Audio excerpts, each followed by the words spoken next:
8वां class के 5वां chapter है पौधा एवं जंतुओं का संरक्षण कैसे करेंगे। पौधा को भी कैसे हम संरक्षण करेंगे मैंने बचाएंगे, और जंतु को कैसे संरक्षण करेंगे मैंने संरक्षण मैंने बचाना। तो पौधे जंतु कैसे बचाएंगे सुनिए। अपने भारतपुर अभयारण्य राजस्थान में पड़ता है। भारतपुर कहाँ पड़ता है? राजस्थान में। काजीरंगा राष्ट्रीय उद्यान काजीरंगा कहाँ पड़ता है देख लीजिएगा। लोकचाव वन्य जंतु अभयारण्य लोकचाव कहाँ पड़ता है देख लीजिएगा। और ग्रेट निकोबार बायोस्फीयर रिजर्व, बृहद निकोबार जैवमंडल संरक्षित क्षेत्र सब है। ग्रेट निकोबार बायोस्फीयर रिजर्व जो है बृहद में बहुत बड़ा निकोबार जैवमंडल ग्रेट निकोबार है। बाघ संरक्षित क्षेत्र इत्यादि के बारे में पढ़े हैं, सुना था। तो चलिए पढ़ते इसको आगे पूरा। वन उन्मूलन माने वन को काट करके उसके जगह पर वन को काटना। वन माने जंगल काट कर रहे हैं और खेती बना रहे हैं उसे वनोन्मूलन कहते हैं। माने जंगल का विनाश होना, खत्म होना। वन कट रहा है, खेती का उपयोग कर रहे हैं। इस वनोन्मूलन माने और इसके कारण क्यों वनोन्मूलन माने जंगल क्यों काटा जा रहा है सुनिए। वनोन्मूलन से होने वाला क्या कारण है। वनोन्मूलन और वनोन्मूलन माने जंगल काटने से क्या क्या हो रहा है उसके कारण देखना है। हमारी पृथ्वी पर नाना प्रकार के पौधा और जंतु पाए जाते, सही बात है। मानव जाति का अस्तित्व भली प्रकार यहीं रहता है जंगल में।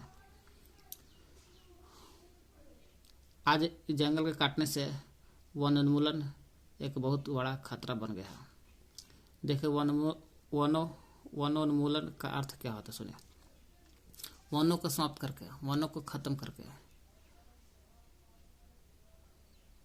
वनों को समाप्त कर रहे हैं। वन को समाप्त कर रहे हैं करने पर प्राप्त भूमि का अन्य कार्यों में उपयोग हो रहा है। वन काट रहे हैं तो खेती मिल रहा है, भूमि मिल रहा है। ये खेती को जीतने के लिए, घर बनाने के लिए, बहुत सारा कंपनी खोलने के लिए प्रयोग कर रहे हैं। इसे कहते हैं वन उन्मूलन का अर्थ ही हुआ कि वनों को समाप्त करके और जो भूमि मिलेगा प्राप्त भूमि को अन्य कार्यों में उपयोग करना वन उन्मूलन कहलाता है। वनों में वृक्ष की कटाई निम्न उद्देश्य हो रहा है। वन उन्मूलन होता है वृक्ष की कटाई। क्यों हो रहा है वृक्ष की कटाई जंगल में? क्योंकि जंगल को काट करके वन माने जंगल माने कृषि के लिए भूमि का प्राप्त करना। वो जंगल को इसलिए कटाई हो रहा है कि कृषि के लिए भूमि मिल जाए और घर कारखाना खोलने के लिए काटा जा रहा है। फर्नीचर बनाने के लिए भी काटा जा रहा है। फर्नीचर लकड़ी का ईंधन के रूप में, ताकि लकड़ी से ईंधन मिल जाए, इसलिए जंगल काटा जा रहा है। वन उन्मूलन ये तो हो गया कृत्रिम कारक कि जंगल काट रहे हैं। और वन उन्मूलन का और कारण है जो प्राकृतिक रूप से देखा जाए, दावानल, भीषण सूखा भी वन उन्मूलन के कुछ प्राकृतिक कारक है। यह है कृत्रिम, कृषि के लिए भूमि, घरों के लिए कारखाना, घर कारखाना के लिए फर्नीचर बनाना, लकड़ी के ईंधन बनाने के लिए के रूप में कृत्रिम रूप से जंगल काट रहा है, जिस कारण वन उन्मूलन हो रहा है, जंगल का विनाश हो रहा है। जंगल का विनाश होने वाला एक प्राकृतिक कारक है, उसका नाम है दावानल। दावानल माने जहाँ आज जंगल में आग लग जाता है दावानल कहलाता है। या भीषण सूखा भी वन उन्मूलन के कुछ प्राकृतिक कारक है, दावानल, भीषण सूखा। वन उन्मूलन के परिणाम, वन उन्मूलन के कारण हो रहा है कि पेड़ पौधा कट रहा है, ठीक है, उस कारण से जंगल की कटाई हो रहा है। लेकिन जंगल के कटाई से क्या परिणाम होगा, क्या रिजल्ट आएगा सुनो। ताप बढ़ेगा, तापमान बढ़ेगा तो प्रदूषण बढ़ेगा, प्रदूषण बढ़ेगा तो कार्बन डाइऑक्साइड बढ़ेगा। तापमान, प्रदूषण, कार्बन डाइऑक्साइड बढ़ेगा, है ना। और क्या होगा, भौम स्तर मतलब कि जमीन के अंदर जो जमीन का पानी है वो स्तर का कम हो जाएगा। नीचे में स्थिर मतलब कम है, भौम स्तर कम होगा। प्राकृतिक संतुलन प्रभावित होगा। प्राकृतिक संतुलन मतलब कि पेड़ पौधा CO2 देता है तो मानो CO2 लेता है पेड़ पौधा, तो ऑक्सीजन देता है पेड़ पौधा, तो ऑक्सीजन मानो लेता है, मानो CO2 लेता है पेड़ पौधा को देता है।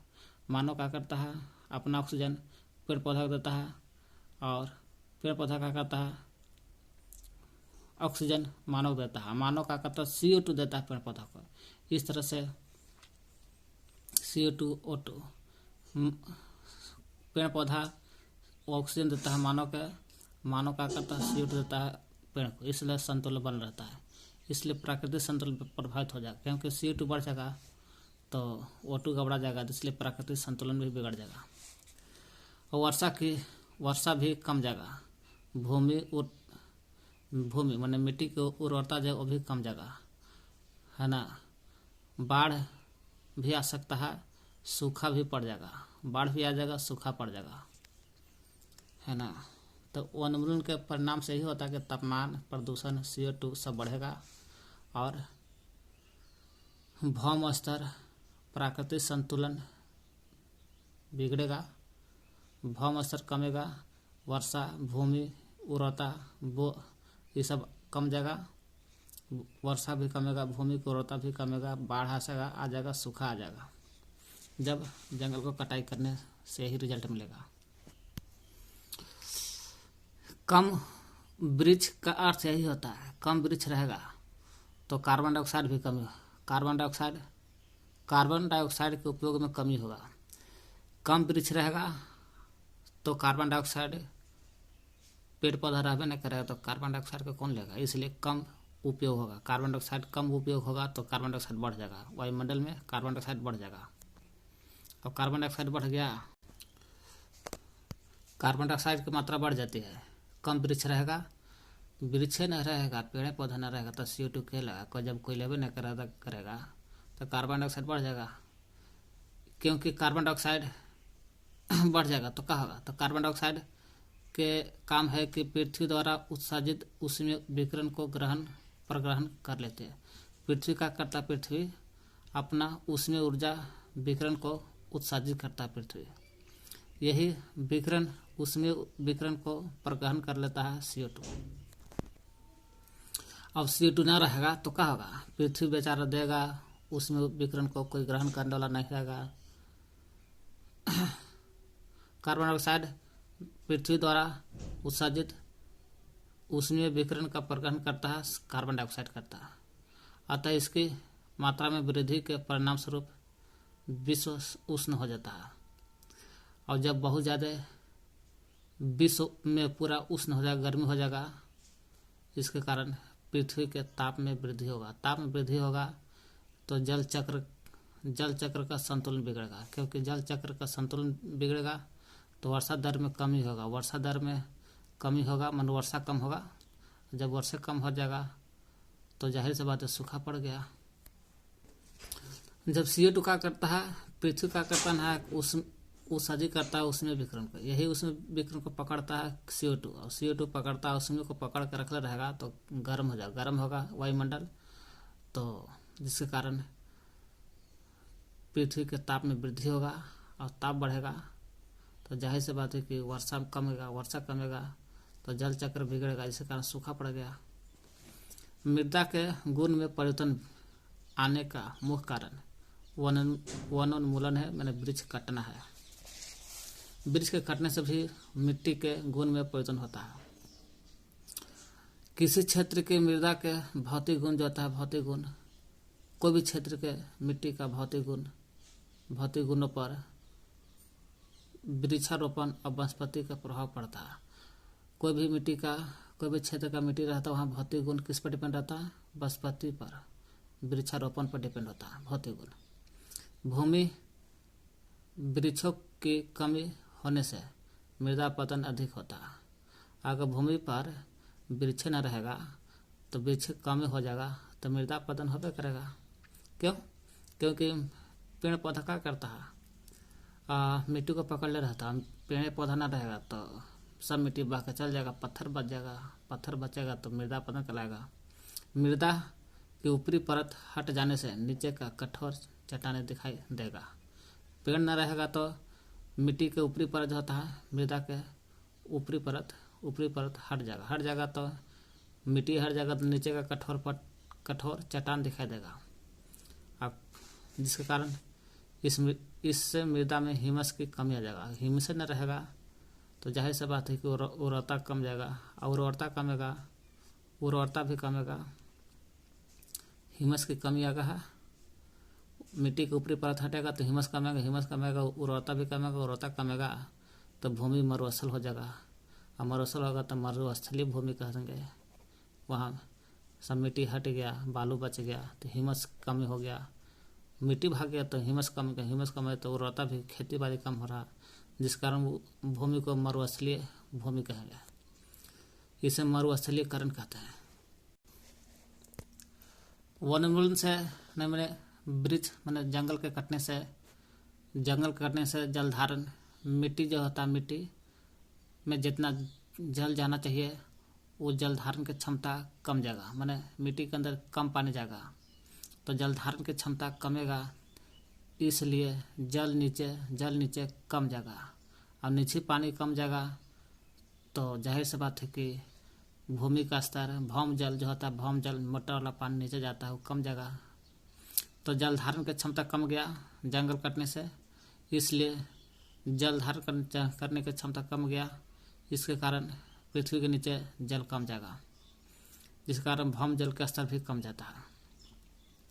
इसलिए बाढ़ भी हो सकता है ना, बाढ़ भी अधिक आ सकता है। बाढ़ कब आएगा? जब नीचे नहीं जाएगा पानी तो ऊपर ही रह जाएगा पानी, सब माटी बह कर चल गया तो कंकड़ पत्थर बचेगा नीचे, तो पानी नीचे जाबे नहीं करेगा, तो जाहिर सी बात है कि बाढ़ आ जाएगा, बाढ़ मात्रा बढ़ जाएगा। मृदा के पोषक तत्व गठन प्रभावित होगा।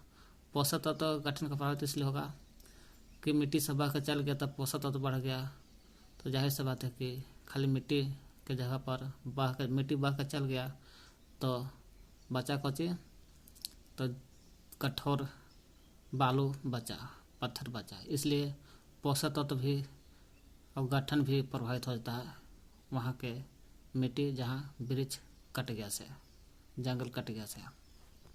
वही लिखल वनोन्मूलन से मृदा के जल धारण क्षमता और तथा भूमि की ऊपरी सतह से जल के नीचे की ओर अंतःस्रावन पर विपरीत प्रभाव पड़ता है। जल धारण क्षमता कमेगा तो जल नीचे कम जाएगा, नीचे कम नहीं जाएगा तो बाढ़ बढ़ जाएगा, बाढ़ आ जाएगा। इसलिए पोषक तत्व और गठन भी मिट्टी का प्रभावित पड़ता है। पंचमढ़ी जैवमंडलीय संरक्षित नामक क्षेत्र को चुनता है, वहाँ के टीचर लोग। तो पंचमढ़ी जैवमंडलीय संरक्षित क्षेत्र है। तो पंचमढ़ी जैवमंडलीय संरक्षित क्षेत्र में देखेगा तो पंचमढ़ी जैवमंडलीय संरक्षित क्षेत्र है, मैंने जीवों का संरक्षण किया जाता है पंचमढ़ी में। यहाँ जंतु, यहाँ पर पौधा एवं जंतु दोनों ऊपरी हिमालय के श्रृंखला और निचली पश्चिमी घाट के समान है। पंचमढ़ी जैवमंडलीय संरक्षित क्षेत्र में देखिएगा ना, एक ऊपर जंतु या पौधा, एक ऊपर ऊपरी हिमालय पर जाएगा, वहाँ का श्रृंखला कुछ दूसरा देखा जाएगा। ऊपरी हिमालय के श्रृंखला पर पेड़ पौधा और जंतु दूसरा रहेगा, और निचली जो रहता है पश्चिमी घाट के समान है। ऊपरी हिमालय की श्रृंखला और निचली पश्चिमी घाट के समान है पेड़ पौधा के जंतु जी, है ना, ऐसे बात बोला। पंचमढ़ी जैवमंडलीय संरक्षित क्षेत्र में जाएगा, यहाँ पर जंतु और पेड़ पौधा जो है ऊपरी हिमालय के श्रृंखला के समान है, निचली पश्चिमी घाट के समान है पेड़ पौधा जंतु। कहाँ? पंचमढ़ी में।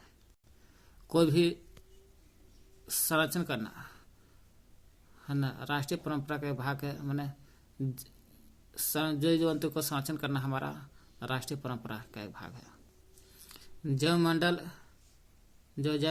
पृथ्वी का वह भाग है जिसमें सजीव पाया जाता है अथवा जीवन यापन के योग्य है। जैवमंडल उसे कहता है जहाँ वैसा पृथ्वी जहाँ सजीव पाया जाता है, सजीव या कोई भी जीव अपना जीवन यापन कर रहा है, उसे जैवमंडल कहता है।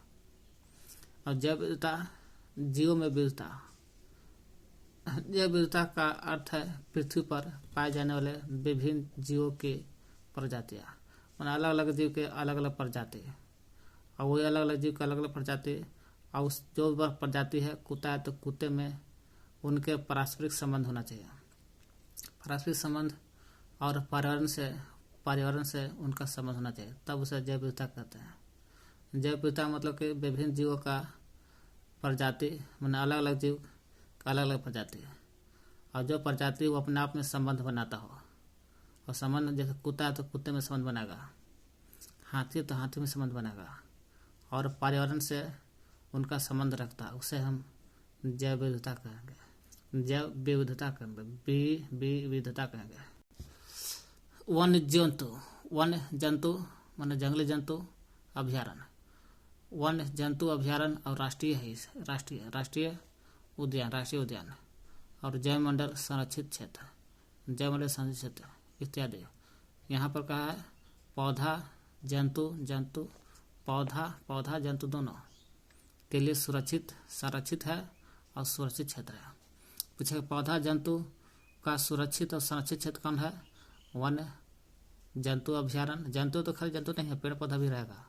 और राष्ट्रीय उद्यान, तो यहाँ पे जंतु और पेड़ पौधा रहेगा। और जैव मंडल संरक्षित है, यहाँ पर पेड़ पौधा जंतु सुरक्षित रहता है। तो जैव मंडल किसे कहता है? जहाँ सजीव पाए जाते हैं या कोई भी जीवन यापन बिता रहे उसे जैव मंडल कहते हैं। तो वन्य जंतु अभ्यारण्य, राष्ट्रीय उद्यान और जैव मंडल संरक्षित क्षेत्र में पेड़ पौधा और जंतु सुरक्षित रहता है। और चलते अगला पॉइंट है, देखिए पंचमढ़ी जैव मंडल आरक्षित क्षेत्र है ना, तो ही आरक्षित क्षेत्र वनस्पति प्राणी जात और उनके आवास के, वनस्पति माने जहाँ पेड़ पौधा के बड़े प्रजाति हो, प्राणी जात मतलब के प्राणियों के जाति हो, चाहे वनस्पति हो प्राणी जात, दोनों के आवासों के, उनके माने के वनस्पति प्राणी जात और उनके आवासों के संरक्षण के लिए, माने वनस्पति और प्राणी जात के संरक्षण हेतु संरक्षित क्षेत्र चिन्हित किया जाता है, जिन्हें वन्य जीव अभ्यारण्य, राष्ट्रीय उद्यान और जैव मंडल आरक्षित क्षेत्र कहते हैं। वनस्पति प्राणी जात को बचाने के लिए वैसा आवास जहाँ संरक्षित किया जाता है, जिन्हें वन्य जीव अभ्यारण्य, राष्ट्रीय उद्यान जैव मंडल आरक्षित क्षेत्र कहते हैं इसको। वृक्षारोपण, कृषि चारागाह, वृक्षों की कटाई, शिकार करना, खाल प्राप्त करने के लिए शिकार, पोचिंग, खाल प्राप्त करने हेतु शिकार, पोचिंग इन क्षेत्र में निषिद्ध है, इस क्षेत्र में आरक्षित क्षेत्र में नहीं जा सकता कोई, तो पकड़ने पर दंडनीय अपराध है। वन्य जीव अभ्यारण्य क्या है? वन्य जीव अभ्यारण्य कह रहा है, देखिए यहाँ पर वन्य जीव अभ्यारण्य क्या है? तो वन्य जीव अभ्यारण्य उसे कहते हैं कि वैसा क्षेत्र जहाँ पर जंतु एवं उनके आवास, मतलब जंतु के आवास किसी भी प्रकार के विक्षोभ से सुरक्षित है, जंतु के घर का नुकसान नहीं हो रहा है, किसी भी प्रकार से नुकसान नहीं हो रहा है, उसे कह रहे हैं है ना वन्य जीव अभ्यारण्य कहते हैं। राष्ट्रीय उद्यान वन्य जंगली जंतु के लिए आरक्षित क्षेत्र जहाँ वह स्वतंत्र निर्बाध रूप से आवास मन घर भी मिल रहा है, प्राकृतिक संसाधनों का उपयोग कर सकता है, उसे राष्ट्रीय उद्यान कहते हैं। वन्य जीव अभ्यारण्य बोलता है कि वैसा क्षेत्र जहाँ पर जंतु का घर, जंतु भी है और जंतु का घर भी मिल रहा है और नुकसान भी नहीं हो रहा, उसे वन्य जीव अभ्यारण्य कहते हैं। राष्ट्रीय उद्यान में कह रहा है कि वन्य जंतु मतलब जंगली जंतु के लिए आरक्षित क्षेत्र जहाँ जंगली जंतु के लिए आरक्षित क्षेत्र है, यहाँ पर राष्ट्रीय उद्यान में स्वतंत्र निर्बाध रूप से आवास मिल जाता है और प्राकृतिक रूप से संसाधन का उपयोग भी कर सकता है, उसे राष्ट्रीय उद्यान कहते हैं। जैव मंडल में होता है आरक्षित क्षेत्र, जैव मंडल आरक्षित क्षेत्र में वन्य जीव जंगली जीवन और पौधे और जंतु संसाधन और उस क्षेत्र के आदिवासी को भी पारंपरिक ढंग से पारंपरिक बहुत पहले से ढंग से जीवन यापन के लिए विशाल संचित क्षेत्र होता है, उसे जैव मंडल कहते हैं। पौधा, जंतु, आदिवासी सब आता है जैव मंडल में। सभी को इसमें कोई दिक्कत नहीं होता।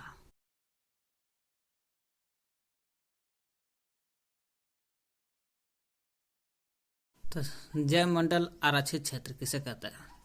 वन जीवन और पौधा, जंतु संसाधन और उस क्षेत्र के आदिवासी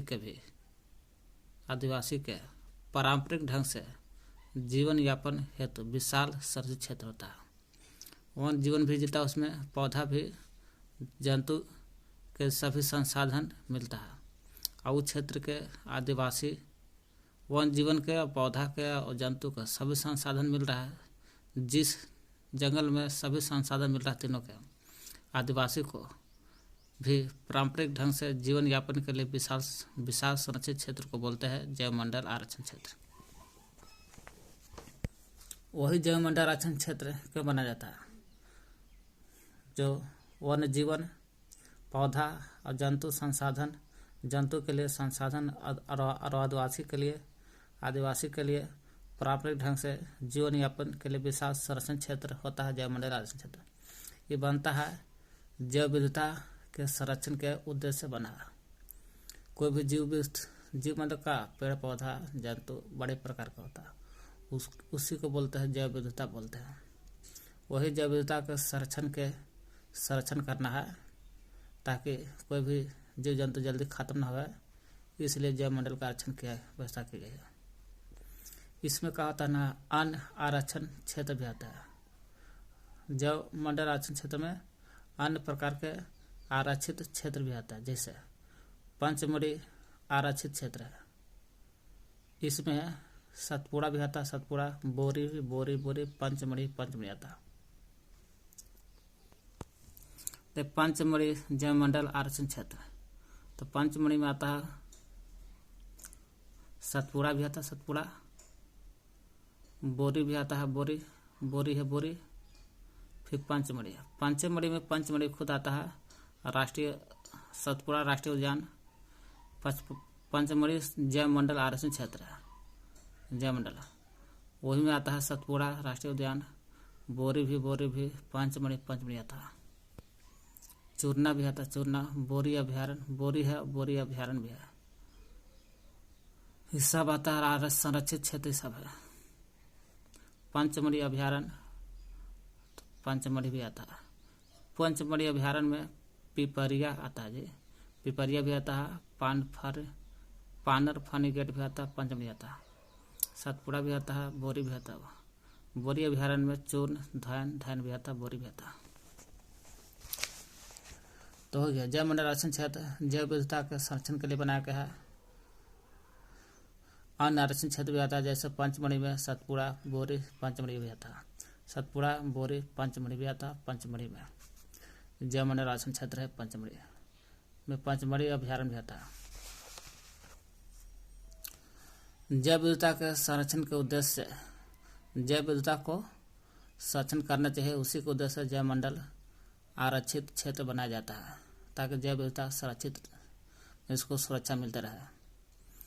जैव विविधता का अर्थ क्या होता है कि ताकि इसको सुरक्षा के अर्थ है किसी क्षेत्र में, कोई विशेष क्षेत्र मान लेते हैं कि यहाँ आदमी रहता है, यहाँ सगुर रहता है, और यहाँ आदमी नहीं रहता, यहाँ कोई जानवर नहीं रहता, लेकिन कुछ जानवर रहता है इस एरिया में, उत्तरी ध्रुव और दक्षिण ध्रुव में, तो कोई विशेष क्षेत्र होगा।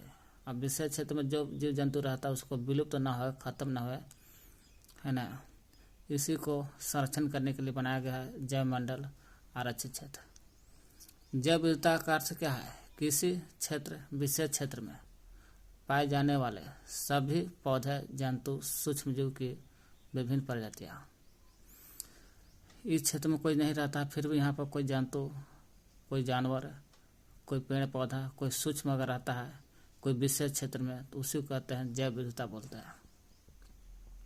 किसी विशेष क्षेत्र में पाए जाने वाले पौधा और जंतु, सूक्ष्मजीव के विभिन्न प्रजाति होता है, विभिन्न प्रजाति को जैव विविधता कहते हैं। किस क्षेत्र का जैव मंडल आरक्षण क्षेत्र उस क्षेत्र की जैव विविधता और संस्कृति को बनाए रखने में सहायक होता है।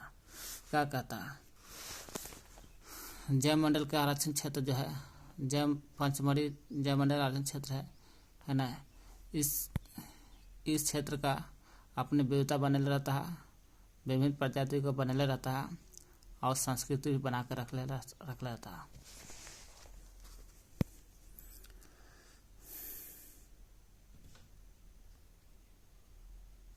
किसी जैव मंडल आरक्षित क्षेत्र के अंतर्गत अन्य संरक्षित क्षेत्र भी आता है। जैसे पंचमढ़ी जैव मंडल आरक्षित क्षेत्र है, इसमें सतपुड़ा नामक एक राष्ट्रीय उद्यान भी आ रहा है। अब बोरी और पंचमढ़ी नामक 2 वन्य जंतु अभ्यारण्य रहा है। सतपुड़ा है से राष्ट्रीय उद्यान है, अब बोरी और पंचमढ़ी है से वन्य जंतु अभ्यारण्य। पंचमढ़ी जैव मंडल आरक्षित क्षेत्र में देख लीजिए, पंचमढ़ी अभ्यारण्य भी आ रहा है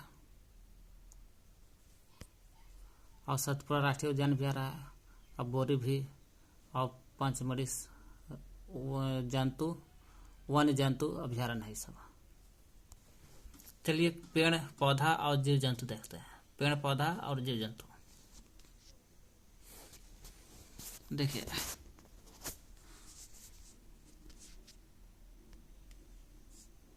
ये में जंगली कुत्ता, ये है जंगली कुत्ता, हाइना बोलते हैं जंगली कुत्ता। अब बी में हिरन है, बी में चीतल है, चीतल है, बी में चीतल में हिरन कहिए एक तरह से। और सी में है भेड़िया, ये भेड़िया है भेड़िया। और डी में है तेंदुआ है, चीता नहीं तेंदुआ। चीता के मुंह पर रेघारी रहता है। फर्न हो गया, ये फर्न का फूल है, फर्न है। जामुन का पेड़ है। जंतु अपने आवास में प्रसन्न रहते हैं। कोई भी जंतु अपने घर में खुश रहता है, उन्हें परेशान नहीं करना चाहिए जंतु को।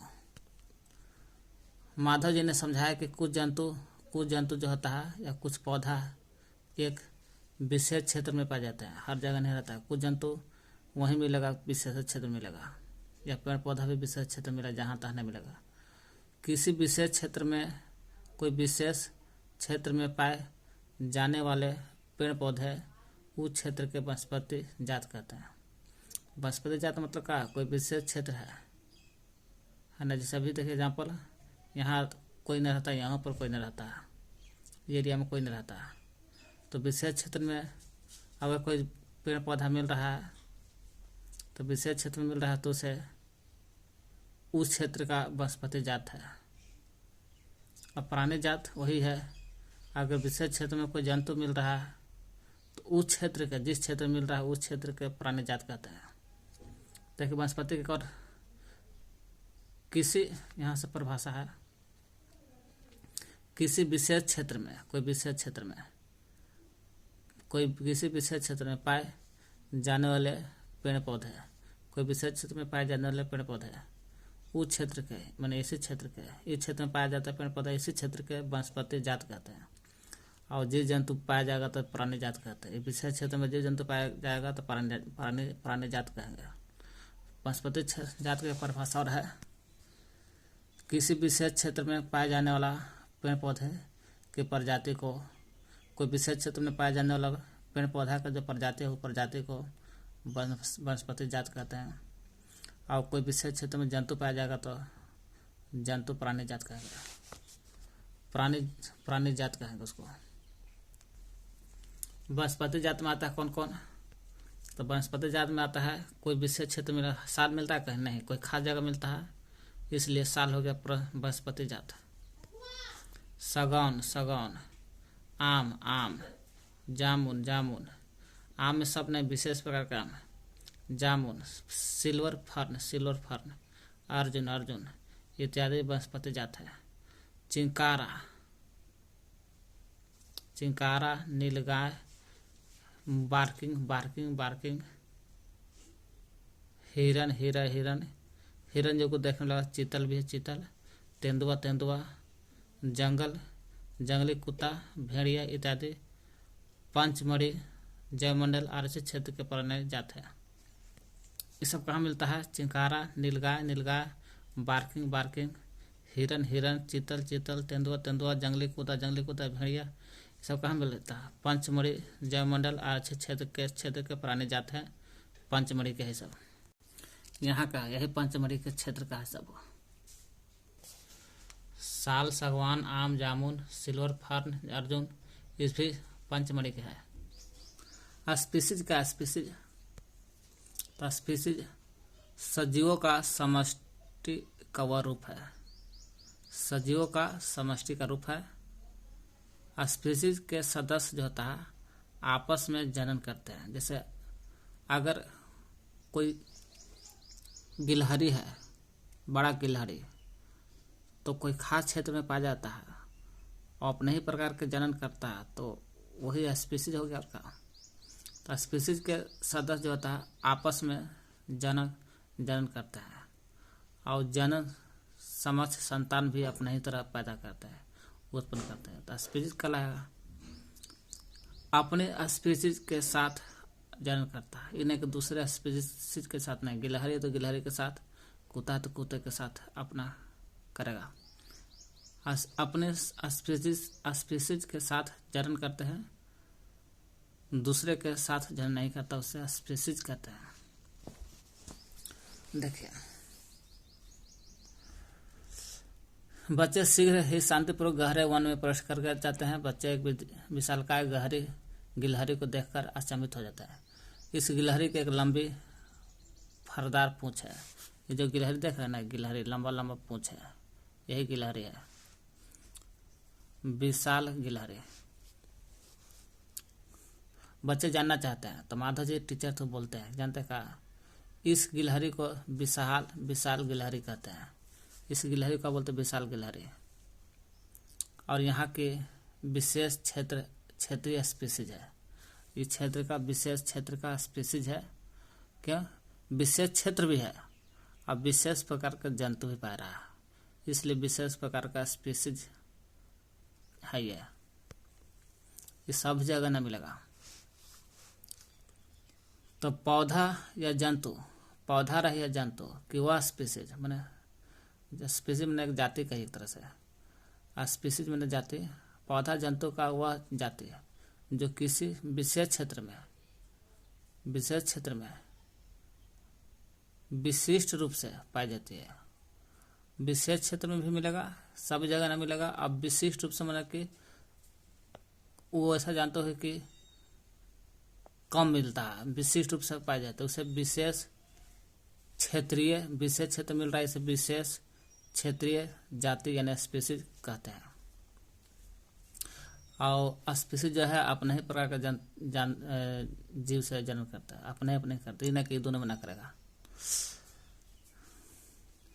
ये किसी अन्य क्षेत्र में प्राकृतिक रूप से नहीं पाई जाती है, इसलिए दूसरे क्षेत्र में नहीं पाया जाता, प्राकृतिक रूप से नहीं पाया जाता। किसी विशेष प्रकार का पौधा या जंतु किसी विशेष क्षेत्र में या राज्य में या देश की विशेष क्षेत्र हो सकती है। देखिए यहाँ पे विशेष क्षेत्रीय स्पीसीज, विशेष क्षेत्र मिलता है, विशेष क्षेत्रीय स्पीसीज है तो विशेष क्षेत्र मिलेगा, और विशिष्ट रूप से मिलता है, पाया जाता है। विशेष क्षेत्र में पाया जाता है, विशिष्ट रूप से पाया जाता है। पौधे जंतु का स्पीसीज होता है, चाहे पौधा का होगा जंतु का स्पीसीज होता है। और विशेष क्षेत्र में विशेष प्रकार के जानवर मिलता है, जंतु मिलता है, पेड़ पौधा मिलता है। विशेष क्षेत्रीय स्पीसीज जो है इसमें किसी क्षेत्र भी आ सकता है, राज्य भी आ सकता है, देश भी हो सकता है। वही कह रहा, किसी विशेष प्रकार का पौधा जो होता है या जंतु होता है किसी विशेष क्षेत्र में भी मिल सकता है, पेड़ पौधा जंतु, या किसी राज्य में या देश के विशेष क्षेत्रीय हो सकता है। देखिए, साल जंगली आम। माधव जी ने पंचमढ़ी जयमंडल आरक्षित क्षेत्र में स्थित पंचमढ़ी में देखा गया, यही पंचमढ़ी में देख रहे हैं, साल सागौन आम और जामुन सिल्वर फर्न अर्जुन सब। वही साल जंगली आम भी था यहाँ पर, लेकिन जंगली आम की बात हो रहा है। साल जंगली आम को बताया कि यह सभी जगह न मिलता, साल सभी जगह मिलता है, विशेष क्षेत्र मिलता है। अब विशेष प्रकार का पौधा भी है, सभी जगह नहीं है। जंगली आम भी है, क्या है, ये सब क्या है, विशेष क्षेत्रीय वनस्पति जगत है सब। जबकि विषण है, वनस्पति जगत है। और विषण है भारतीय विशाल गिलहरी, गिलहरी है लेकिन भारतीय विशाल गिलहरी है, भारतीय विशाल गिलहरी। और उड़ने वाला गिलहरी, ये उड़ने वाला भी गिलहरी है, ठीक ना। विषण, भारतीय विशाल गिलहरी, उड़ने वाला गिलहरी, सभी को ने देखा है। कोई विशेष क्षेत्र मिलता है और ये सब विशेष प्रकार के है, इसलिए विशेष क्षेत्रीय प्राणी कहते हैं, सब प्राणी है। प्रोमन ने फिर बताया कि आवास के नष्ट होने पर इनके आवास, विषण, भारतीय विशाल गिलहरी, उड़ने वाला गिलहरी, विशेष क्षेत्रीय प्राणी या साल या जंगली आम, सब इनका आवास के नष्ट कर गए। यह बढ़ती हुई जनसंख्या हो रहा है, जनसंख्या बढ़ रहा है मानव का, एवं नई स्पीसीज के प्रवेश हो रहा है, नया नया स्पीसीज आ रहा है पृथ्वी पर। इसके कारण विशेष क्षेत्रीय स्पीसीज के प्रकृति का आवास पर प्रभाव पड़ रहा है और प्रकृति के घर का बर्बाद हो रहा है इनका, इसलिए इनका अस्तित्व को भी खतरा पड़ रहा है। ये जल्दी खत्म होने के कगार पर सब है। कह रहा है मैंने सुना कि कुछ विशेष क्षेत्रीय स्पीसीज जो जाति है वो विलुप्त हो सकती है। तो हाँ, हो सकता है, उसको समय पर भोजन नहीं मिलेगा, घर दुआर नहीं मिलेगा, जंगल आवास नहीं मिलेगा, तो विलुप्त हो जाएगा समय पर। देखिए स्पीसीज का अर्थ बता रहा है, माने जाति का अर्थ। जाति, जाति मैंने अपने प्रकार जाति है, सजीवों की समष्टि का वह समूह है, यही स्पीसीज बोल रहा था। सजीवों का समष्टि रूप है। जो स्पीसीज मैंने जाति का सदस्य जो होता है अपने में आपस में जन्म करते हैं, अपने ही प्रकार के जाति में जन्म करते हैं और अपने ही प्रकार जन्म क्षमता संतान भी करता है, दूसरे से नहीं करता। वही करा स्पीसीज सजीवों का समष्टि का वह समूह है जो एक दूसरे से अंतर जन्म करते हैं। एक दूसरे मतलब का अपने ही प्रकार के जातिया से एक दूसरे से जन्म करते हैं। इसका अर्थ है कि एक जाति जो है के सदस्य जो है केवल अपने ही प्रकार के जाति के सदस्यों के साथ जन्म करते हैं, अन्य जाति के सदस्यों को छोड़ देता है। जनन दूसरा जाति से नहीं करेगा, कुत्ता है तो कुत्ते से करेगा, कुत्ता है तो बिल्ली से नहीं करेगा। जनन क्षमता संतान उत्पन्न करता अपने ही प्रकार के। एक जाति के सदस्य में सामान्य लक्षण पाया जाता है। जो एक जाति के सदस्य है कुत्ता है तो कुत्ते के समान लक्षण मिलता है। हर प्रकार कुत्ता में एक ही प्रकार का लक्षण दिखाई देगा कि भौंकना या दौड़ना, सब एक ही प्रकार का होगा। उसी स्पेसिफिक जाति कहते हैं। अब कहते हैं वन प्राणी अभ्यारण्य। वन प्राणी मतलब कि वन माने वन प्राणी, प्राणी मतलब कि जंतु, जंतु सुरक्षा रहेगा तो इसे वन प्राणी कहेंगे। आरक्षित वन की, वनों की तरह। तो आरक्षित वन क्या है? वनस्पति प्राणी जात और उनके आवास के संरक्षण के लिए संरक्षित क्षेत्र जो चिन्हित कर दिया जाता है, उस चिन्हित को जिन्हें वन्य जीव अभ्यारण्य, राष्ट्रीय उद्यान, जैव मंडल आदि का आरक्षित क्षेत्र कहते हैं। इसमें वृक्षारोपण, कृषि, चरागाह, वृक्षों की कटाई, शिकार करना, खाल प्राप्त करने का शिकार करना, माने पोचिंग करना, ये सब रोक है आरक्षित क्षेत्र में। इसी प्रकार से यहाँ पर भी है। वन प्राणी में प्राणी को आरक्षित कर गया है, सुरक्षा किया गया इसको। आरक्षित वनों की तरह ही कुछ ऐसे क्षेत्र होते हैं जहाँ वन प्राणी मतलब जंतु को सुरक्षा दिया जाता है और संरक्षित करते हैं, उसे वन प्राणी अभ्यारण्य कहते हैं। वन प्राणी अभ्यारण्य मतलब के प्राणी को, जंतु को सुरक्षा संरक्षित दिया जाता है। इसमें जंतु का कोई नुकसान नहीं होता। वन प्राणी अभ्यारण्य में जनता की सुरक्षा के लिए बनाया गया है। ये जनता की सुरक्षा के लिए बनाया गया है, वन प्राणी अभ्यारण्य कहते हैं। कैसे आरक्षित वन में भी निषेध था, रोक था, उसी तरह से वन प्राणी अभ्यारण्य में जंतु को कोई नुकसान न हो, इसलिए यहाँ पर अन्य अभ्यारण्य की तरह प्राणी को या जंतु जो रहता है उसको मार नहीं सकते हैं, मारना भी रोके, या तो फिर न जंतु को शिकार कर सकते हैं, शिकार करना भी रोके, और पकड़ना भी पूर्णतः निषिद्ध है और दंडनीय अपराध है। तो वन प्राणी में कौन कौन आता है? वन प्राणी अभ्यारण्य में तो कुछ संकटापन वन जंतु आता है। संकटापन्न जंतु का मतलब कि अगर इसको देखभाल ना कीजिएगा तो संकट में खत्म हो जाएगा, इसलिए संकटापन्न वन्य जंतु आता है वन्य अभ्यारण्य। जैसे कि काले हिरन आता है, श्वेत आँख।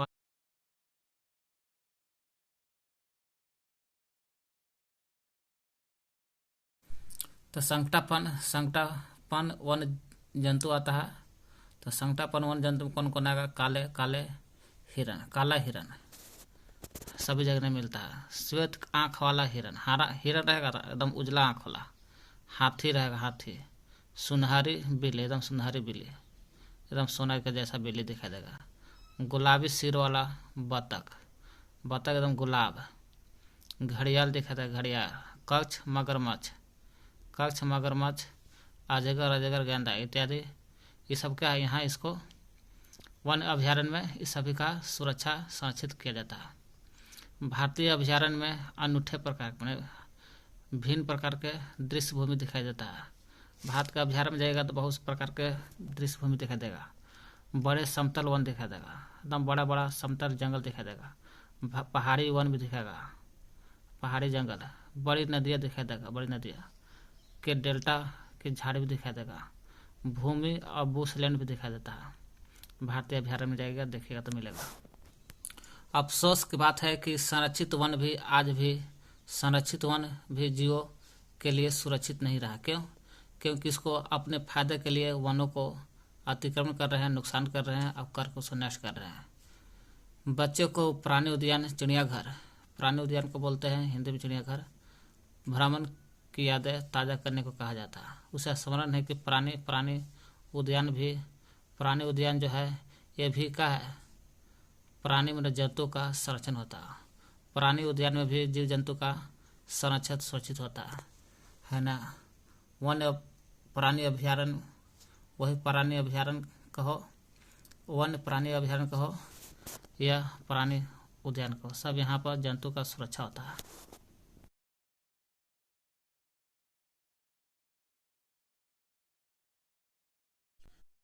अब देख लिए वन्य प्राणी, जहाँ प्राणियों को संरक्षित किया जाता है वन्य प्राणी अभ्यारण्य कहते हैं, मैंने जंतु को किया जाता है। अब जाते हैं राष्ट्रीय उद्यान क्या है? सतपुड़ा राष्ट्रीय उद्यान पंचमढ़ी में आ रहा था। पंचमढ़ी जैव मंडल है, इसी में अंतर्गत आ रहा था सतपुड़ा राष्ट्रीय उद्यान, जो है ना भारत का प्रथम राष्ट्रीय उद्यान है।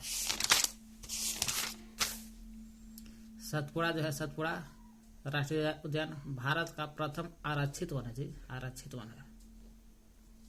क्योंकि प्रथम पंचमढ़ी जैव मंडल आरक्षित क्षेत्र है। आरक्षित तो सब आरक्षित ही है। तो पंचमढ़ी जैव मंडल में आता है सतपुड़ा राष्ट्रीय उद्यान। तो सतपुड़ा राष्ट्रीय उद्यान एक प्रकार आरक्षित वन है जो भारत का प्रथम है, यह सतपुड़ा। तो सतपुड़ा राष्ट्रीय उद्यान भारत का प्रथम है। किस चीज में? तो भारत का प्रथम आरक्षित वन है सतपुड़ा राष्ट्रीय उद्यान। सर्वोत्तम किस्म का टीक मैंने सागौन, टीक मैंने कहा था सागौन। तो सर्वोत्तम किस्म का जो टीक होता है, सागौन होता है, इस वन में मिलता है। इस वन मतलब कि सतपुड़ा वाला वन में, यानी आरक्षित वन में जो मिलता है यही मिलता है। सतपुड़ा का है एक प्रकार का भारत का प्रथम आरक्षित वन है। आरक्षित वन में ही टीक सागौन मिलता है, जो सर्वोत्तम किस्म का टीक सागौन आरक्षित वन मिलता है। राष्ट्रीय उद्यान किसे कहते हैं? राष्ट्रीय उद्यान क्या होता है? यह राष्ट्रीय उद्यान जो है यह विशाल आरक्षित क्षेत्र होता है। क्या होता है? आरक्षित क्षेत्र। जैसे सतपुड़ा वाला राष्ट्रीय उद्यान, ये भी विशाल आरक्षित क्षेत्र होता है। राष्ट्रीय उद्यान क्या होता है? राष्ट्रीय उद्यान सतपुड़ा वाला या कोई भी राष्ट्रीय उद्यान विशाल आरक्षित क्षेत्र होता है तथा पर्यावरण के संपूर्ण संगठनों को संरक्षण करने में पर्याप्त होता है। विशाल आरक्षित क्षेत्र है और पर्यावरण को संपूर्ण रूप से, पर्यावरण को क्या करता है? संपूर्ण रूप से पर्यावरण को संपूर्ण रूप से संगठनों का संरक्षण करता है। पर्यावरण का संपूर्ण रूप से संरक्षण भी करता है, पर्यावरण का भी सुरक्षा रखता है और विशाल आरक्षित क्षेत्र भी है। इसे ही राष्ट्रीय उद्यान कहते हैं, राष्ट्रीय उद्यान कहते हैं। वनस्पति जात, प्राणी जात, दृश्य भूमि और देखने वाला भूमि।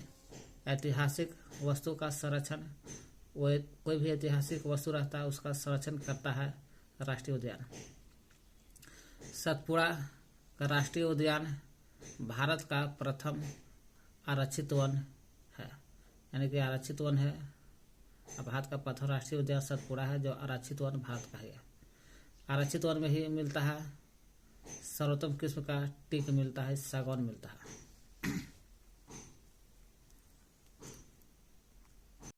तो राष्ट्रीय उद्यान में विशाल आरक्षित क्षेत्र होता है, पर्यावरण को संपूर्ण रूप से सुरक्षा भी करता है।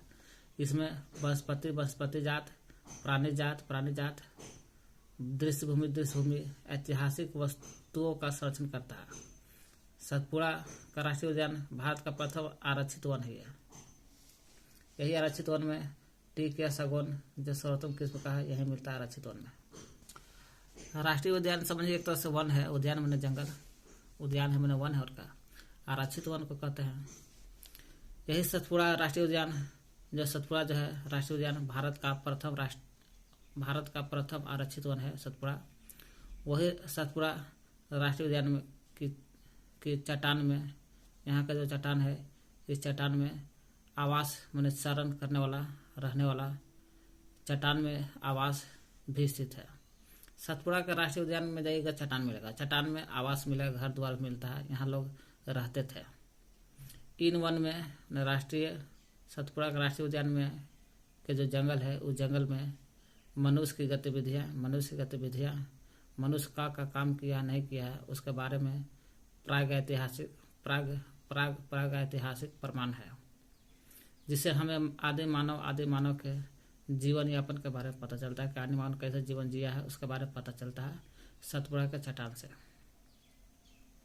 तो सतपुड़ा के राष्ट्रीय उद्यान में चट्टान मिला है, चट्टान में आवास है, आदि मानव रहता था, इसमें आवास शरण भी स्थित है।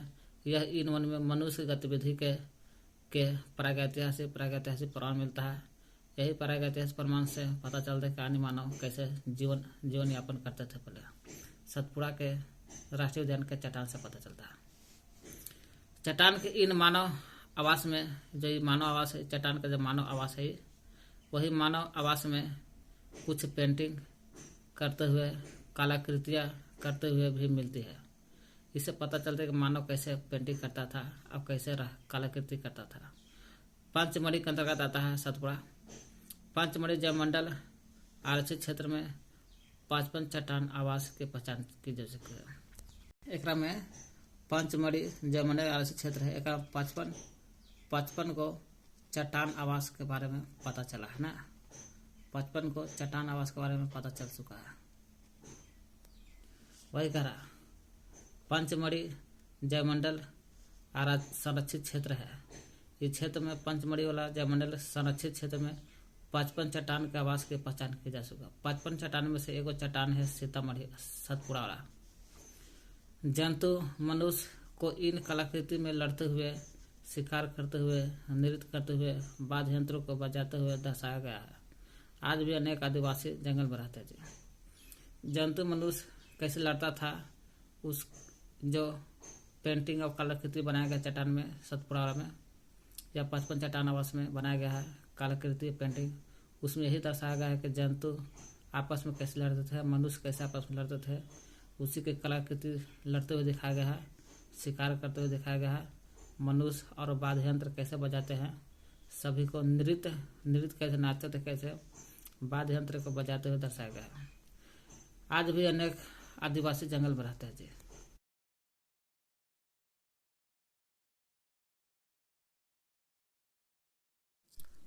वही सतपुड़ा राष्ट्रीय उद्यान, वही सतपुड़ा जो राष्ट्रीय उद्यान भारत का प्रथम आरक्षित वन सतपुड़ा है। इसी आरक्षित वन में सर्वोत्तम किस्म के टीक सागौन मिलता है। वही सतपुड़ा के राष्ट्रीय उद्यान जहाँ चट्टान मिलता है, जो आदि मानव के बारे में जानकारी मिलता है, वही सतपुड़ा।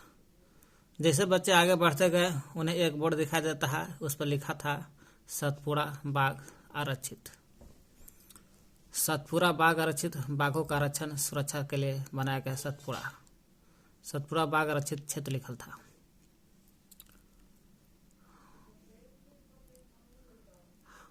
माधव जब बताते हैं कि हमारी सरकार ने बाघों के संरक्षण के लिए, सुरक्षा के लिए प्रोजेक्ट टाइगर 1 अप्रैल 1973 को बनाया गया।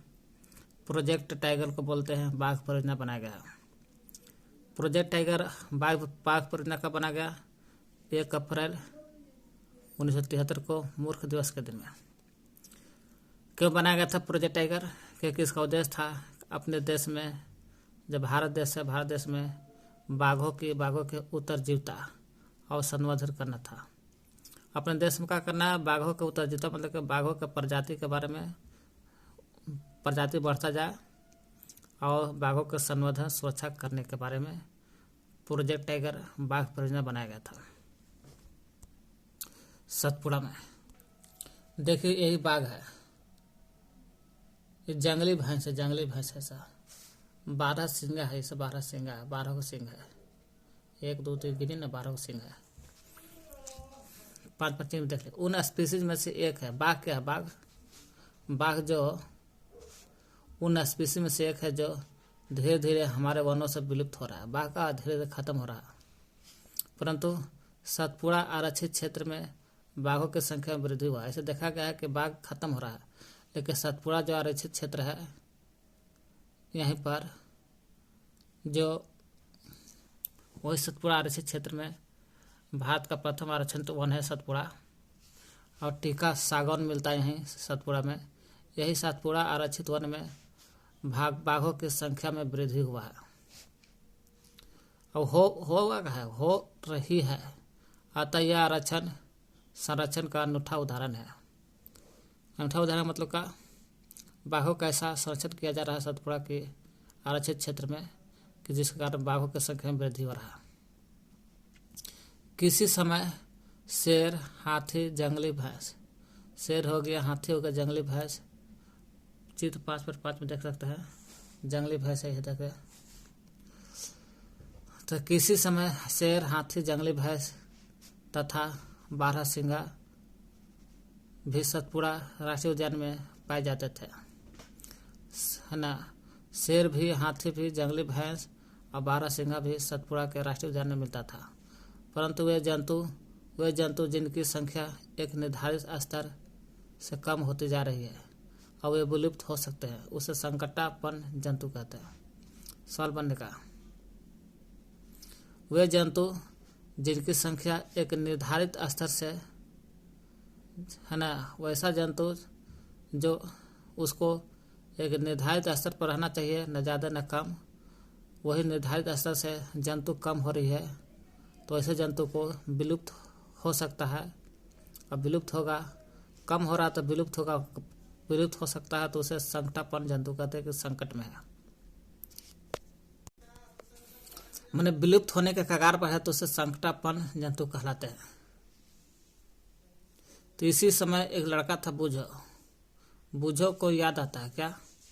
डायनासोर के विषय में याद दिलाया, जो लाखों वर्ष पूर्व विलुप्त हो चुका है। डायनासोर कब विलुप्त हुआ जी? लाखों वर्ष पहले विलुप्त हो चुका है डायनासोर। कुछ जीव,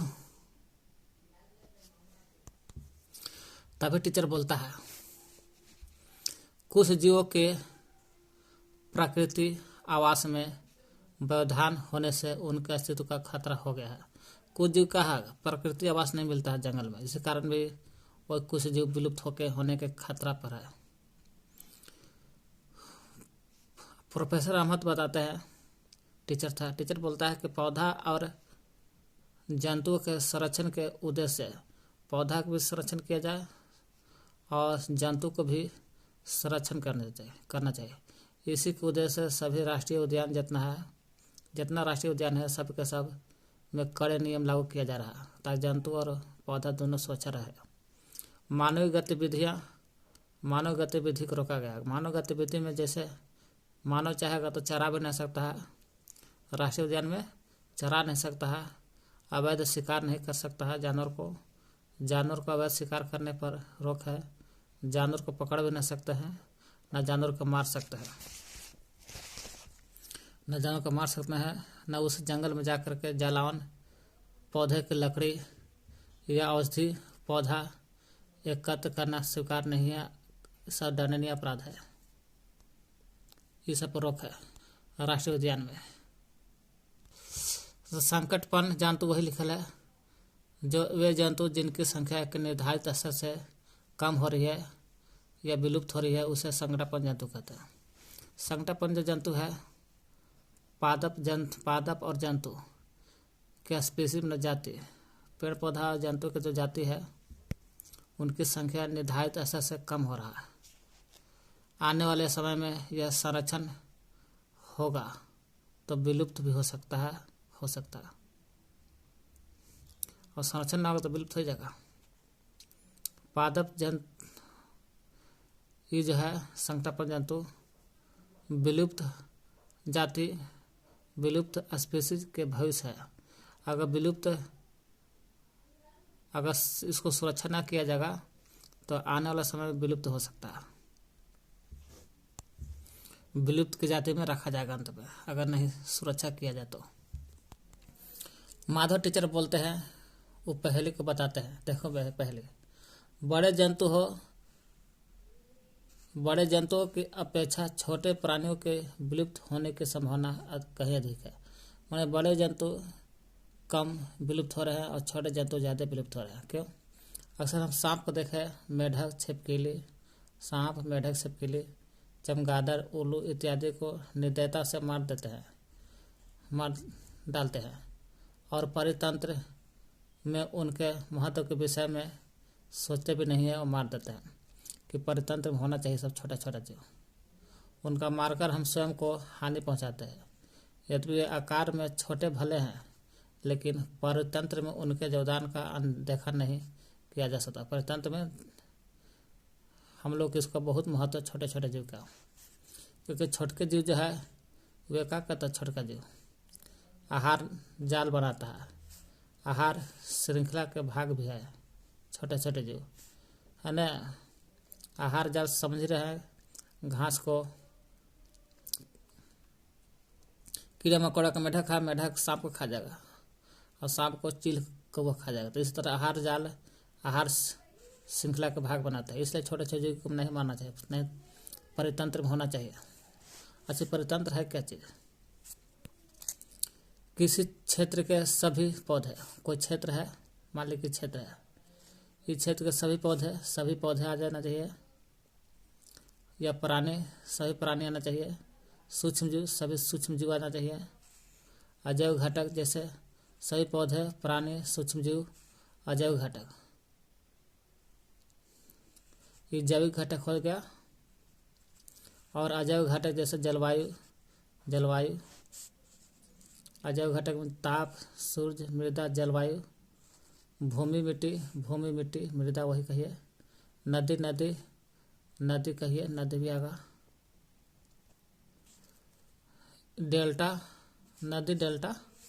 नदी डेल्टा कहिए, इत्यादि संयुक्त रूप से किसी परितंत्र का निर्माण करता है। तो परितंत्र में हम लोग देखते हैं जैविक घटक, अजैविक घटक, दो भाग बढ़ जाता है परितंत्र, है ना। किसी क्षेत्र में जो है जैविक अजैविक घटक बढ़ जाएगा, जैविक अजैविक घटक में भाग में बढ़ जाता है। जैविक में आता है पादप, पेड़ पौधा जिसमें जीव है, पादप, जंतु, सूक्ष्म जीव, माइक्रो ऑर्गेनिक को सूक्ष्म जीव कहते हैं। अजैविक घटक में जिसमें जीव नहीं है, ताप, सूर्य का प्रकाश, मृदा, जल, वायु, नदी, पहाड़ सब आ जाएगा अजैविक में। सब मिल जाए तो परितंत्र का निर्माण करता है।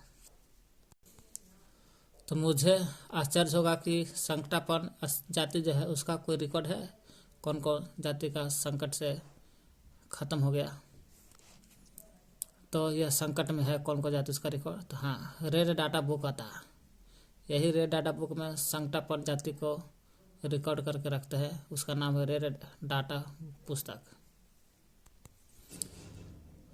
प्रो अहमद बच्चे को समझा रहे हैं क्या, रेड डाटा पुस्तक के विषय में समझा रहे हैं, टीचर लोग बता रहे हैं।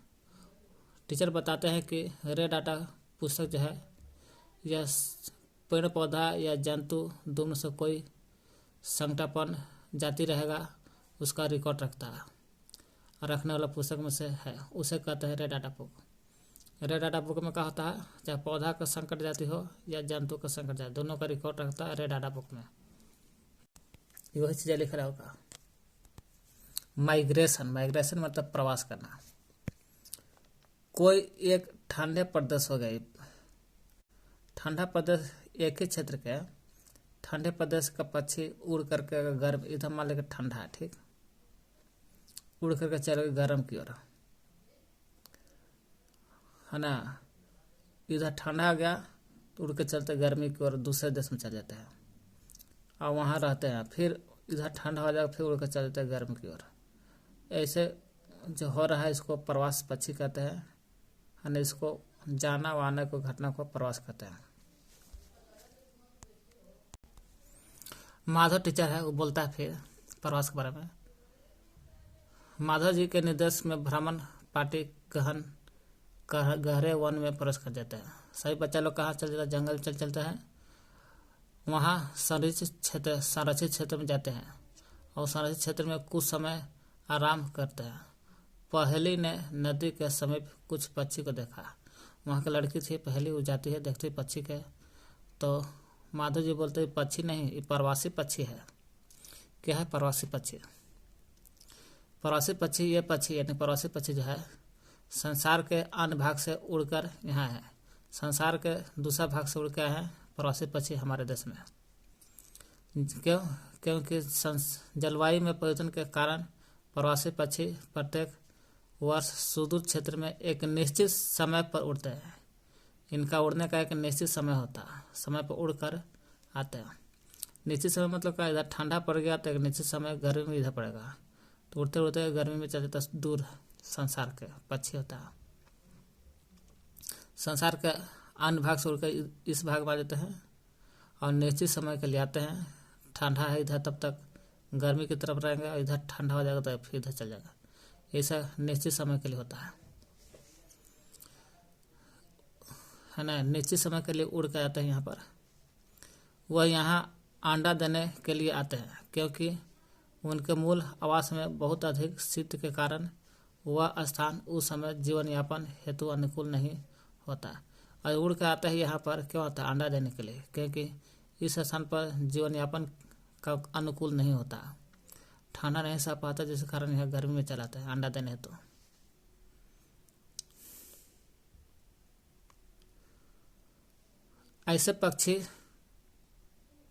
ऐसे पक्षी जो उड़कर सुदूर माने दूर क्षेत्रों तक लंबी लंबी यात्रा करते हैं प्रवासी पक्षी कहलाते हैं।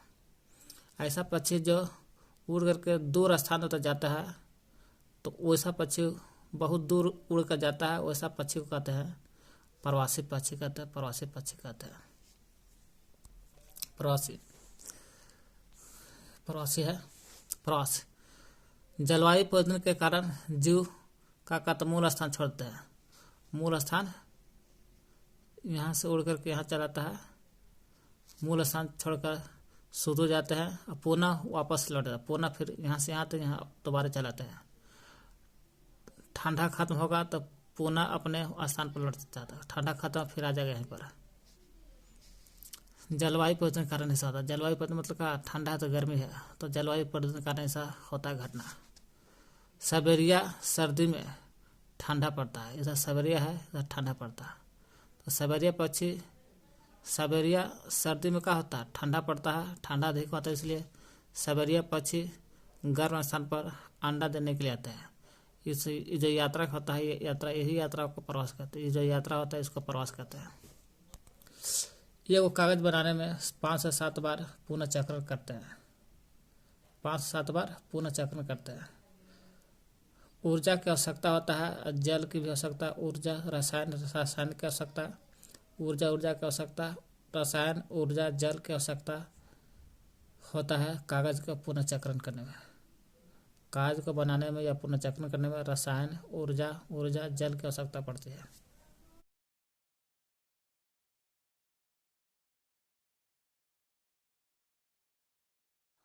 कागज का पुनः चक्रण। प्रो अहमद टीचर था। वो बच्चों को ध्यान और उन्मूलन के एक और कारण बताता है। न जंगल कैसे विनाश हो रहा है उसका एक और कारण है। उन्होंने बताते हैं कि 1 टन कागज प्राप्त करने के लिए पूर्ण रूपेण विकसित 17 वृक्ष को काटा जाता है। कह रहे हैं ना, 1 टन कागज बनाना चाहते हैं आप, तो 1 टन कागज बनेगा तो पूर्ण रूप से विकसित 17 वृक्ष को काटते हैं, तब जाकर के 17 वृक्ष काटते हैं, तब जाके 1 टन कागज बनता है ना। अतः हमें कागज को बचत करनी चाहिए, ताकि कागज बचेगा, 17 वृक्ष नहीं कटेगा तो 1 टन कागज नहीं बनेगा। इसलिए 1 टन कागज बनाना चाहता है तो 17 वृक्ष काट दो। प्रो अहमद ने भी बताते हैं कि इसके उपयोग के लिए कागज को उपयोग के लिए कागज को 5 से 7 बार तक पुनः चक्रण किया जा सकता है। कोई भी कागज रहेगा तो उसको चाहिएगा तो 5 से 7 बार पुनः चक्र, मतलब कि पुनः उसको दोबारा प्रयोग कर सकते हैं। एक एक कागज के 5 से 7 बार उसका प्रयोग में ला सकते हैं, लिख पढ़ सकते हैं कागज पर। 5 से 7 बार तक पुनः चक्रण किया जा सकता है। सोच लिया, एक कागज को 5 से 7 बार पुनः चक्रण कर सकते हैं। एक कागज को 5 से 7 बार पुनः चक्रण कर सकते हैं। वही कह रहा, कागज को चाहिएगा तो 5 से 7 बार तक पुनः चक्रण कर सकते हैं। यदि कोई छात्र दिन में मात्र 1 कागज की बचत करता है तो हम 1 वर्ष में, दिन में अगर मात्र 1 कागज बचा देगा, कोई छात्र 1 कागज बचाएगा, सोच लीजिए हम 1 वर्ष में अनेकों वृक्ष बचा लेंगे। सोच लीजिए, हमारे कागज की बचत करनी चाहिए, इसका पुनः उपयोग और पुनः चक्र करना चाहिए। पुनः उपयोग करेगा, दोबारा कीजिएगा तो कागज कम खर्चा होगा तो कम वृक्ष कटेगा। अब पुनः चक्र करना चाहिए। इसके द्वारा हम न केवल वृक्षों को बचाएंगे, वरन कागज उत्पादन के उपयोग में आने वाले जो जल है, जल को भी और ऊर्जा की भी बचत करेंगे, क्योंकि कागज बनाने में जल भी खर्चा होता है और ऊर्जा भी जरूरत होता है। ये भी दोनों बच जाएगा, जल भी बचेगा और कागज भी बचेगा, ऊर्जा भी बचेगा। इसके साथ साथ कागज उत्पादन के उपयोग में आने वाले हानिकारक जो रसायन है, वो रसायन में भी कमी आ जाएगा, है ना। कागज के साथ जो उपयोग में आता है हानिकारक रसायन, वो हानिकारक रसायन में भी कमी भी आ जाएगा। इसलिए कागज को पुनः चक्रण करना चाहिए। 1 टन कागज बनाने में 70 वृक्ष काटते हैं। ये कागज को 5 से 7 बार तक पुनः चक्रण कर सकते हैं। 5 से 7 बार पुनः चक्रण कर सकते हैं कागज को। अगला है, क्या उन्मूलन का कोई अस्थायी हल नहीं है? तो उन्मूलन मैंने जंगल का कटना या जंगल का कटना, बर्बादी होना, उसका कोई अस्थायी हल नहीं है। अस्थायी हल है तो हाँ, इस आंसर होगा इसका हाँ। उसका अस्थायी हल यही है कि जंगल से कटने से बचाने के लिए पुनः यूज करो, दोबारा यूज करो उसको। पुनर्रोपण, पेड़ काटे फिर पुनः पेड़ लगा देना उसकी जगह पर। जहाँ से पेड़ काट दिए हैं उसी की जगह पुनः पेड़ दोबारा लगा देना। इसको फिर देखभाल करते रहना है, उससे पुनर्रोपण कहते हैं। इसमें कोई खास नहीं है। क्या कह रहा है कि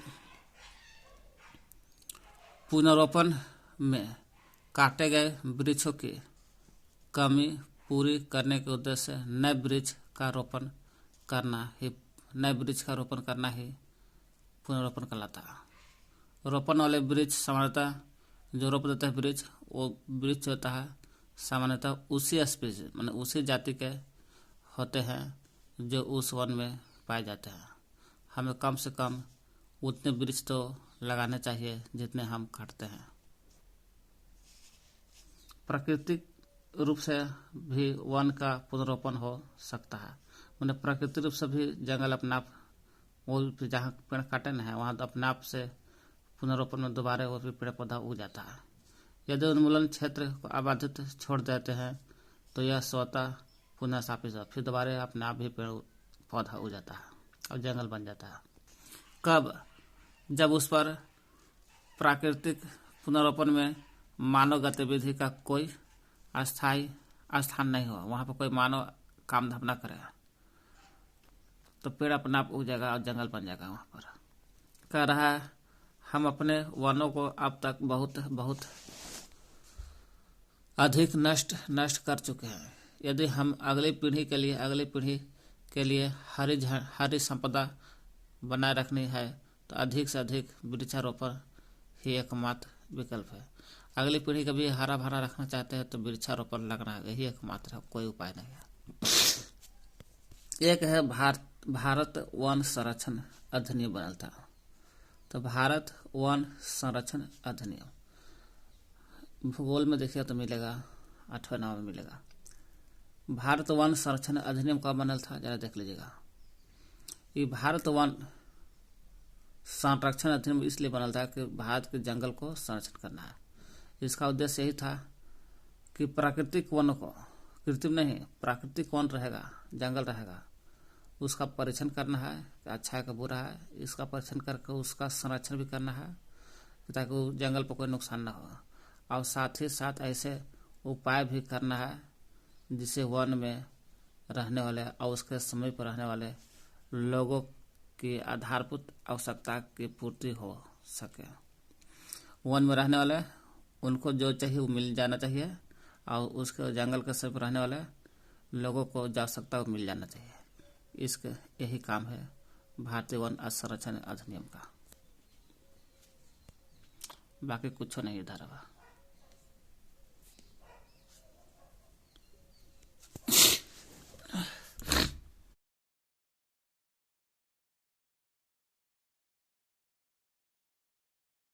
पहले सब पढ़ लिया है।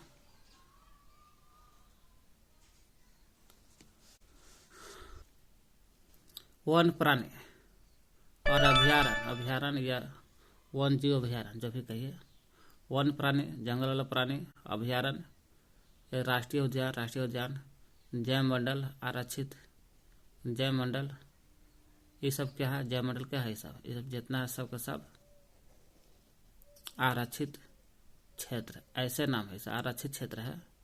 ऐसा आरक्षित क्षेत्र है जो वन और वन प्राणियों का संरक्षण करता है, जंगल को भी और जंगल प्राणी को भी, वन प्राणी माने जंगल प्राणी को भी संरक्षण करता है और परिरक्षण भी करता है। संरक्षण परिरक्षण के लिए बनाया गया, सब हेतु बना है। जैव विविधता का अर्थ है किसी विशिष्ट क्षेत्र में, जैसे यह विशिष्ट क्षेत्र, यह भी विशिष्ट क्षेत्र है, विशिष्ट क्षेत्र में पाए जाने वाले सजीवों के विभिन्न किस्म, विशिष्ट क्षेत्र में और विशिष्ट क्षेत्र में अब विशिष्ट प्रकार के, ये नहीं कि सब प्रकार के नहीं। जैसे कुत्ता तो सब मिलता है, तो विशिष्ट क्षेत्र में यहाँ कुत्ता मिलेगा, लेकिन वैसा कुत्ता मिलेगा जो कभी देखने नहीं किया है। क्षेत्रों विशिष्ट है और जीव जंतु विशिष्ट है ना, वही है। जैव विविधता का अर्थ है किसी विशिष्ट क्षेत्र में पाए जाने वाले सजीव के विभिन्न किस्म, सजीव का विभिन्न किस्म होना चाहिए, वह जैव विविधता कहता है। कोई क्षेत्र के सभी पौधे, अब मान ली कोई क्षेत्र ले लिया है ना, सभी पौधा और सभी जंतु उस क्षेत्र के वनस्पति जात और प्राणी जात कहते हैं। कोई क्षेत्र ले लिए, मान लेते हैं कि यही क्षेत्र ले लीजिए, इस क्षेत्र के पौधा भी, सभी पौधा सभी जंतु यही क्षेत्र के वनस्पति जात कहेंगे कि वनस्पति जात है, और यही क्षेत्र के जो प्राणी होगा तो प्राणी जात कहेंगे इसको। विशेष क्षेत्रीय स्पीसीज जो होता है, विशेष क्षेत्रीय जाति जो होता है वो सब जगह ना मिलेगा, वो किसी क्षेत्र विशेष क्षेत्र में पाया जाएगा। जैसे देखे जैव विविधता देखे तो विशेष क्षेत्र के जाति विशेष क्षेत्र में मिलेगा, इधर उधर ना मिलेगा। विशेष क्षेत्र की जाति विशेष क्षेत्र में मिलेगा। संकटापन स्पीसीज वह स्पीसीज है जो विलुप्त होने के कगार पर है। संकटापन उसे कहते हैं, जाति उसे कहते हैं जो विलुप्त होने वाला है ना, उसको देखभाल कीजिएगा तो विलुप्त हो जाएगा। रेड डाटा पुस्तक में संकटापन स्पीसीज का रिकॉर्ड रहता है, रेड डाटा बुक है, जितना संकटापन्न स्पीसीज जाति के जंतु या पौधा है सबका रिकॉर्ड इसमें रहता है। प्रवास वह परिघटना है जिसमें किसी स्पीसीज में जाति का अपने आवास से, अपना घर से किसी अन्य आवास में मैंने दूसरे जगह घर में हर वर्ष की विशेष अवधि में, सब अवधि में नहीं, कोई विशेष अवधि में और विशेष करके प्रजनन करने के लिए मैंने अंडा देने के लिए चलन होता है, उसे कहते हैं प्रवास, कहते हैं प्रवास। हमें वृक्ष, ऊर्जा और पानी की बचत करने के लिए, कागज की बचत करने के लिए उसका पुनः उपयोग और पुनः चक्रण करना चाहिए। वृक्ष बचाना चाहते हैं, ऊर्जा और पानी की बचत करना चाहते हैं, वृक्ष, ऊर्जा, पानी, तो उसके लिए कागज की बचत करो और कागज का पुनः उपयोग भी करो और कागज का पुनः चक्रण भी करो, तब जाकर वृक्ष, ऊर्जा, पानी बचत का और हानिकारक रासायनिक चीज भी कमी होगा। पुनरोपण, नष्ट किए गए वन को पुनः स्थापित करने के लिए रोपण करना। जो पेड़ पौधा नष्ट कर दिए इसी की जगह पर दोबारा पेड़ पौधा रोप देना, उसे कहते हैं पुनरोपण। वह क्षेत्र जिसमें जंतु से जंतु अपने प्राकृतिक आवास में संरक्षित रहते हैं, वैसा क्षेत्र जहाँ जंतु है से जंतु अपने प्राकृतिक आवास में यहाँ जंतु है, प्राकृतिक आवास में जंतु आवास में मैंने घर में संरक्षित रहते हैं, सुरक्षित है, उसे अभयारण्य, वन्य जीव अभयारण्य, वन्य जीव अभयारण्य कहते हैं। अभयारण्य को या वन्य जीव अभयारण्य कहते हैं। यहाँ पर जंतु अपने घर में सुरक्षित रहते हैं। किसी क्षेत्र में विशेष में पाए जाने वाली जाति को, स्पीसीज को विशेष क्षेत्रीय या स्पेसीज जाति कहते हैं, विशेष क्षेत्रीय जाति कहते हैं। और विशेष क्षेत्र मिलेगा तो विशेष प्रकार का जाति रहेगा। प्रवासी पक्षी सुदूर क्षेत्र से जलवायु परिवर्तन के कारण पलायन करते हैं। प्रवासी पक्षी क्या कहते हैं? दूर क्षेत्र से जलवायु परिवर्तन होता है, एक तरफ मान लो कि ठंडा हो गया, गर्म है, तो जलवायु परिवर्तन हो गया जिसके कारण अपना स्थान परिवर्तन करता है। प्रवासी पक्षी सुदूर मधुर क्षेत्र से जलवायु परिवर्तन के कारण पलायन करते हैं।